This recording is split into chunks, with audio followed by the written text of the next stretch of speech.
we come to the seventh day, end of creation.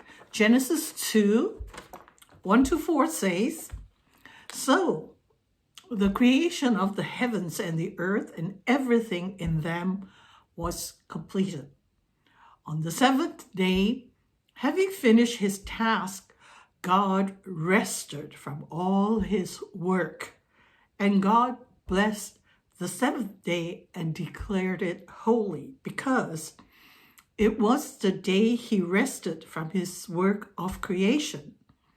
This is the account of the creation of the heavens and the earth. Remember, it is God who established a pattern of one work-free day of 24 hours in 7 for humans, and a work-free year in 7 for tilled land.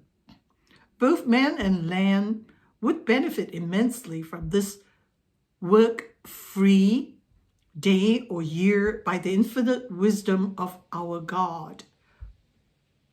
Notice here, Sabbath, we always think, as usual, with young creationist theory, it is a 24-hour period. But if we read the Bible through, we find that a Sabbath could mean a year too. So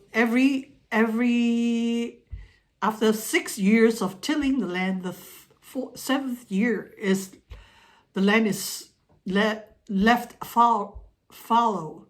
And in some parts of Israel it still happens, when the 7th year, they stop tilling the land and just eat whatever the land produces. So that's a Sabbath, and it's a year. So we have to be careful with our Sabbath days and our Sabbath year. The Hebrew word is yom, because in biblical Hebrew, they have less words. The vocabulary is very limited. So a lot of nouns have to do a few double, triple, or quadruple duty, just like the word yom. In biblical Hebrew, there's whatever it is, a time period is a yom, 24-hour days, part of a 24-hour days, an epoch, a season. That's a yom. So here, God rested. Everybody thinks that, your God can get tired. Again, you have to read it in biblical Hebrew. He didn't get tired. He rested from creation. He won't create again till the end of time at Revelations 21 and 22, when he creates the new heaven and the new earth. And it is God who instituted this work-free day, this day of rest, which he says to make it holy. Holy means to set apart. We set apart a day in which to rest from our daily labors and to worship God. Understand that when God started these things, it is to mark his followers from the rest of the world. The world does not have special day when they rest. They just work through making money. They don't have special festivals. They worship all kind of gods. So this is very rudimentary, and it is the start of things to come, and we should honor. And today is Sunday, and I'm all dressed up to go to church. Okay, another thing we see from Genesis 1, each of the 6 creation days, except the 7th, is marked off with the same refrain. There was evening and there was morning for all 6 days, and we notice that on the 7th day, there's no such refrain. On the 7th day, there's no evening and morning and another day.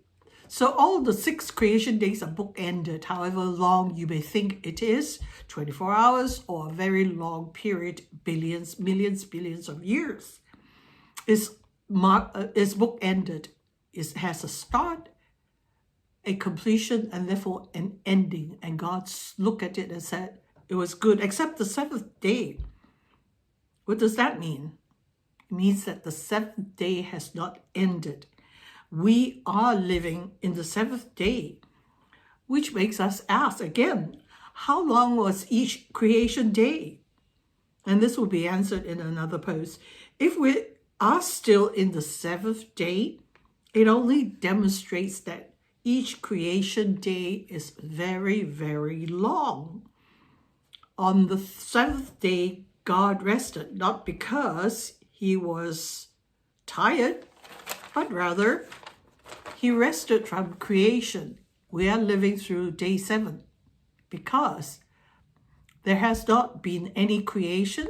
Revelations 21 tells us that the seventh day will eventually end for us when God's purposes for this cosmos have been fulfilled and God unveils an entirely new heaven and earth for us, a new creation with new physical laws, appropriate as always to the fulfillment of his divine purposes and plans for life beyond cosmic time. Revelation 21, 1-2 says, "Then I saw a new heaven and a new earth, for the old heaven and the old earth has disappeared, and the sea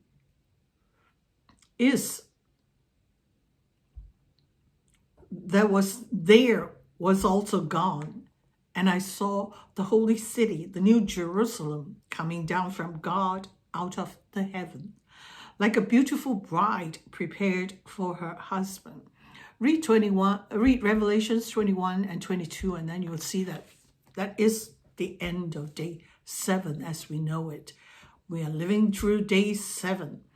I can hear the protestation already, but it doesn't matter. But we believe in our Lord Jesus Christ, in him coming as a man, living out his life, and then dying, resurrecting, and ascended. And our Lord Jesus is the visible image of the invisible God, and we Christians all agree on that. However, we may disagree on creation days, how long it is, but it is something else to ponder, to look at the scientific record and see how we can be reconciled to the Bible. And I believe that the old creation in this model fits better than the young earth model. Happy Sunday. Hope you are going to church too.